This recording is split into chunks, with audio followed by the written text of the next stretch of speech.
Bismillahirrahmanirrahim. Assalamualaikum warahmatullahi wabarakatuh. Alhamdulillahi rabbil alamin. Allahumma salli ala Muhammad wa ala ali sayyidina Muhammad. Bapak-bapak pengurus Masjid Muhammad Jan yang saya hormati, bapak-bapak, saudara-saudara jamaah kaum muslimin, jamaah salat isya, tarawih dan witir yang saya hormati. Alhamdulillahirabbil alamin. Marilah kita senantiasa bersyukur kepada Allah Subhanahu wa taala, seraya kita senantiasa berdoa semogalah amal ibadah yang telah, sedang dan akan kita laksanakan akan diterima oleh Allah Subhanahu wa taala. Selanjutnya pula kita berdoa mudah-mudahan Allah akan senantiasa memberikan kesehatan kepada kita semua. Mudah-mudahan Allah akan memberikan rezeki yang banyak kepada kita semua. Kepada penceramah lebih banyak lagi rezekinya. Amin. Terima kasih. Salawat dan salam marilah pula kita sampaikan kepada Rasulullah Muhammad sallallahu alaihi wasallam. Jemaah sekalian yang saya hormati, setidaknya ada 3 golongan orang-orang yang apabila sebulan lagi, seminggu lagi, atau jangan-jangan saat ini tiba bulan suci Ramadan. Pertama, ada golongan orang-orang yang merasa sangat senang sekali. Belum bulan puasa, masih sebulan lagi, masih seminggu lagi. Hatinya sudah merasa sangat senang, seolah-olah dia akan menyambut seorang tamu agung. Betapa senangnya. Bayangkan kita saja umpamanya tiba-tiba ada protokol Pak Gubernur Sumsel bilang kepada kita, Pak, nanti Pak Gubernur mau main ke rumah Bapak. Betapa senangnya kita. Sebab seumur-umur jangankan yang levelnya sudah sangat tinggi, orang yang kita hormati saja masuk rumah kita, betapa senangnya hati kita. Ini levelnya level gubernur.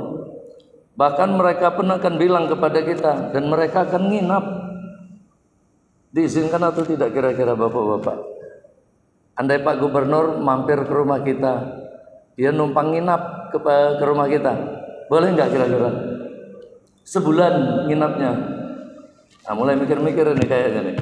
Sebulan ini nginapnya, karena bulan suci Ramadan itu ya sebulan. Dan golongan orang-orang yang sangat senang akan tibanya bulan suci Ramadan ini memang didominasi oleh yang kira-kira sudah berumur. Mohon maaf ya. Nah, biasanya kalau level usianya udah 50 ke atas, itu memang sudah sangat senang akan tibanya bulan suci Ramadan. Ibu-ibunya jangan-jangan sudah mempersiapkan segala sesuatunya. Peralatan ibadahnya, mukenahnya ada 2 atau 3, udah disiapin semua. Rumahnya sudah diberesin semua. Bahkan si bapaknya jangan-jangan udah ngecat rumahnya. Ini enggak, kadang-kala terbalik kita ini. Ngecat rumah, ngecat pagar itu biasanya pas seminggu lagi kira-kira mau Idul Fitri. Jadi golongan pertama mudah-mudahan kita juga termasuk golongan orang-orang yang apabila akan tiba bulan suci Ramadan, hati kita merasa senang, seolah-olah akan datang tamu agung. Yang kedua, ada pula yang sebulan lagi mau bulan puasa. Ada yang menyikapinya biasa-biasa saja. Yang terucap darinya adalah bisa puasa Ramadan, alhamdulillah. Tidak bisa puasa, apa boleh buat. Nah, ini golongan orang-orang yang kedua. Ya, orang-orang yang seperti ini biasanya yang terucap dari dirinya, pacak puasa, syukur tidak pacak puasa, apa boleh buat, mak mano. Nah, ini golongan yang kedua. Nah, yang lebih parah ini golongan yang ketiga ini. Mudah-mudahan kita tidak termasuk golongan ini. Sebulan lagi, 10 hari lagi, seminggu lagi, 2 hari lagi akan tiba bulan suci Ramadan. Sudah mulai berkeluh kesah, ngomel sana, tidak terima, ya. Dan ucapan yang ada pada dirinya, mati ini, mana gawean banyak, pekerjaan ini belum beres, mau kunjungan ke sana ke sini. Artinya dalam hatinya sudah tidak menerima lagi akan tibanya. Dan mudah-mudahan kita tidak termasuk golongan orang yang ketiga ini. Kalau golongan pertama tadi jangan-jangan dia sudah mempersiapkan peralatan ibadahnya, tapi kalau golongan ketiga di antara persiapan-persiapannya belum ya bulan puasa dia sudah mempersiapkan bodrek, paramek, yang laris manis itu peromah itu di apotek itu. Bahkan uang koin itu, nah untuk keroan, untuk kerean itu udah disiapin. Jadi orang-orang yang seperti ini, Masya Allah ya, mudah-mudahan kita nggak termasuk seperti itu. Jamaah sekalian yang saya hormati, sadar atau tidak sadar, sebenarnya lah kita ini dalam sebulan ini tanding loh Bapak Ibu. Ya, kita ini sedang tanding. Yang namanya pertandingan pasti ada pesertanya, dan pesertanya kalau bulan suci Ramadan kita umpamakan sebagai sebuah pertandingan banyak seluruh dunia. Syaratnya hanya ada 3. 1, dia Islam. Kalau nggak mau puasa jangan Islam gitu ya. Yang kedua, hidup. Nggak mau puasa ya jangan hidup, matilah gitu. Yang ketiga, waras. Nggak mau puasa ya jadilah beguyur lah ya, jadi orang gila tuh. Kita sedang melakukan pertandingan. Tidak jadi jaminan menang semua. Tidak jadi jaminan kan. Bisa saja seorang ayah kalah oleh anaknya yang sedang bertanding selama sebulan ini. Tanding menahan lapar, haus, dahaga dan sebagainya.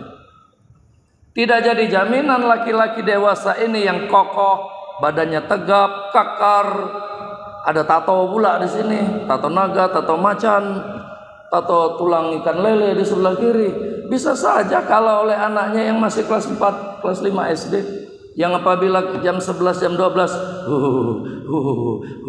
menahan lapar dan haus, dan bisa saja kalah itu. Itu kalau kita umpamakan sebagai sebuah pertandingan. Dan itu memakan waktu yang lama. Pesertanya banyak. Dan kalau kita jadikan 30 hari itu ibarat sebuah pertandingan, babak per babak, 10 hari pertama, 10 hari kedua, 10 hari ketiga, 30 hari. 10 hari pertama kita umpamakan sebagai babak penyisihan. 10 hari pertama.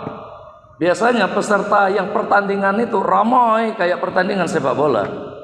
Ramai, besar, kecil, tua, muda, lanang, betino, laju galau.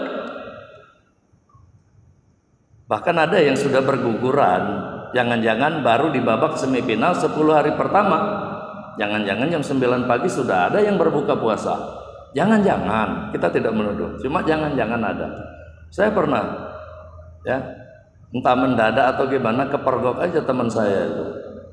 Sekira jam 9 pagi kebetulan ada keperluan, main ke tempat teman saya itu. Udah kepergok kayak kena sergap Pak polisi, udah mati kutu ya. Mengapa? Karena di tempat dia duduk itu ada kopi. Mati kau, kata aku tuh. Nah, tak puasa kau nih. Ai puasa lah. Itu kopi, ai kopi sahur tadi. Katanya, kopi sahur tadi. Entah kenapa tangan saya tiba-tiba ingin mendekat, ingin menyentuh cangkir itu dan terasa hangat. Masa lah 3 jam kopi sahur tadi masih hangat nih, hanya mungkin dengan penyesalan atau gimana. Ay maaf nih si anu, maaf nih aku labu buku enggak puasa hari ini. Artinya di babak penyisian 10 hari pertama udah juga banyak tuh yang sudah berguguran. 10 hari kedua kita anggap sebagai babak semifinal.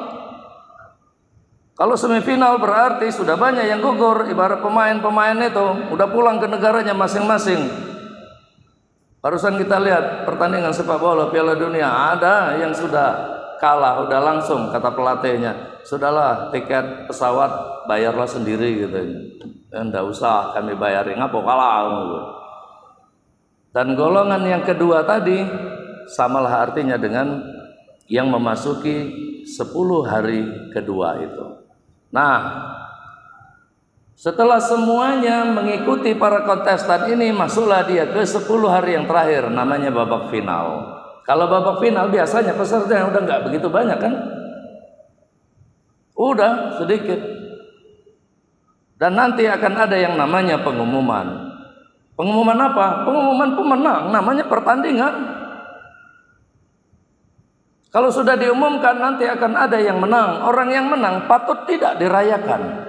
Patutlah, namanya menang. Argentina menang sepak bola, dirayakan dengan yel-yelnya, dengan sorak gembiranya. Begitu juga dengan orang yang berpuasa, ada juga dia menang, yel-yelnya Allahu Akbar, Allahu Akbar, menang, wajar. Lah puasa ndak. Nomor 1 datang ke masjid dan mesan pula sama Pak Ustadz Adi Pujaroma. Saya duduk paling depan ya. Gitu. Jadi wajar. Setelah 30 hari atau sebulan kita melaksanakan puasa,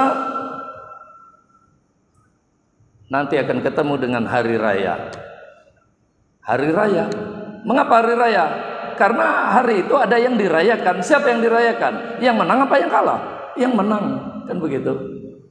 Jadi bapak-bapak, saudara-saudara semua, mumpung masih ada waktu di sisa-sisa bulan Ramadan pada tahun ini, mari kualitas ibadah puasa kita tingkatkan.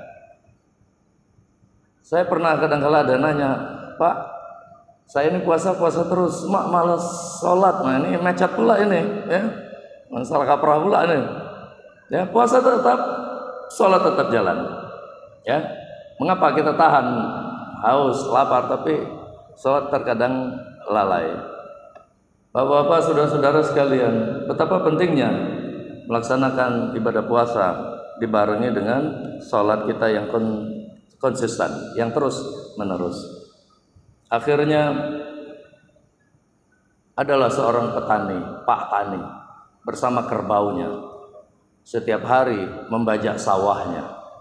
Hingga pada suatu hari, karena sudah rutin setiap hari, dikala terik matahari kira-kira jam 11:30-12, Pak Tani ini bilang sama si keboknya itu, kerbaunya itu, "Oi kebau, istirahatlah, oi, panas hari ini." Sudah, oke bos, kata si kebok. Kebetulan pula kebok ini pacak ngomong ya, dia bisa bicara. Entah kebok siapa, mudah-mudahan bukan kebok yang ada di sini. Akhirnya mereka beristirahat di pematang sawah di bawah pohon pisang itu. Entah iseng si kerbau ini bertanya kepada tuannya, si Pak Tani tadi, "Capek bos?" "Ya capek lah, aku pula udah capek dari pagi tadi." "Sama dengan aku juga capek," kata kerbau. "Haus tak bos?" "Ya haus lah, banting tulang dari pagi tadi, ngapa udah haus?" Kalau macam itu sama bosnya dengan aku, saya juga haus. Tidak beberapa lama, begitu jam 12 lewat sedikit, terdengarlah suara azan dari Masjid Muhammad Jan. Allahu Akbar, Allahu Akbar. Nak bertanya pula si kerbau ini, bos, itu suara apa?" "Azan." "Azan itu apa?" "Ngebang." "Ngebang itu apa?" "Panggilan kepada umat Islam untuk melaksanakan sholat." Si kebok bertanya lagi, "Bos tidak sholat?" "Tidak." "Ngapa? Kotor, capek, belum mandi. Jadi bos tidak sholat?" "Tidak sholat." "Kalau begitu bos sama dengan saya." "Oh tidak, kita tidak sama. Kamu kakinya 4, saya kakinya 2. Jadi jamaah sekalian yang saya sampaikan ini adalah, kalau tidak mau dibilang kebok, maka minimal kewajiban-kewajiban kita kepada Allah, diantaranya melaksanakan puasa, sholat kita konsisten, tetap kita laksanakan dalam kehidupan sehari-hari, maka itulah yang akan menolong kita suatu saat nanti pada saat kita menghadap Allah Subhanahu wa Ta'ala. Akhirnya kita berdoa kepada Allah, mudah-mudahan sekali lagi Allah akan memberikan bimbingan kepada kita, Allah akan melindungi kita semua, menuntun kita, sehingga kita akan benar-benar menjadi hambanya yang beriman dan bertakwa sampai akhir hayat kita nanti. Sekian dan terima kasih. Assalamualaikum warahmatullahi wabarakatuh.